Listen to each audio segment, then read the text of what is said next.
was 11:45 at night on a Friday, February 22nd, 1946.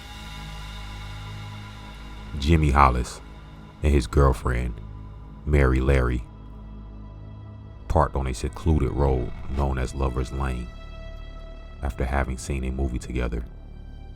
The area was about 50 feet off Richmond Road on an unpaved street, about 100 yards from the last row of city homes. Around 10 minutes later, approximately 11:55 p.m., a man wearing a white cloth mask, which resembled a pillowcase with eye holes cut out, appeared at Hollis's driver's side door and shined a flashlight in the window. Unsure if the man was pranking him, Hollis told him he had the wrong person, to which the man responded, "I don't want to kill you, fella, so do what I say." Both Hollis and Larry were ordered out the driver's side door. The man ordered Hollis to take off his goddamn britches. After he complied, the man struck him in the head twice with a pistol.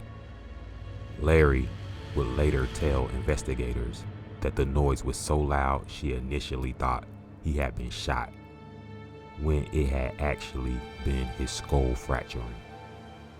Thinking the assailant wanted to rob them, Larry showed him Hollis's wallet to prove he had no money, after which she was struck with a blunt object, presumably the assailant's pistol.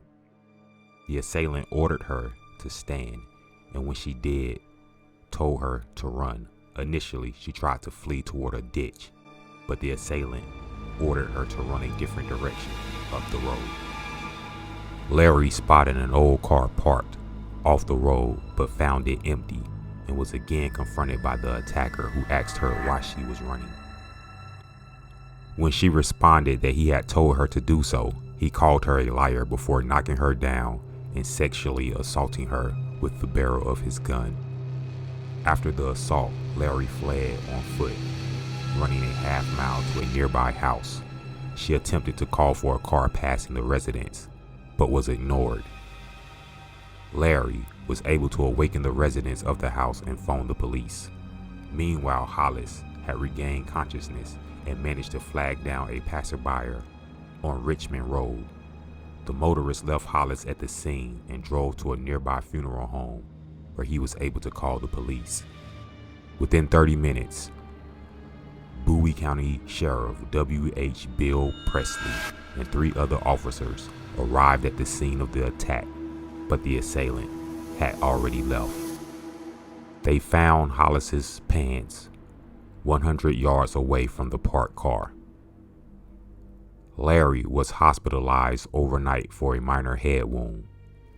Hollis was hospitalized for several days to recover from multiple skull fractures, but both survived the attack. Hollis and Larry gave conflicting reports to law enforcement as to what their attacker looked like. Larry claimed the man was wearing a white bag over his head with cutouts for the eyes and mouth, and that she could see under the mask, and that he was apparently African American. Hollis alternately claimed the man was white and around 30 years old, but conceded he could not distinguish his features as he had been blinded with a flashlight. Both agreed that the assailant was around 6 feet tall. Law enforcement repeatedly challenged Larry's account and believed that she and Hollis knew the identity of their attacker and were covering for him.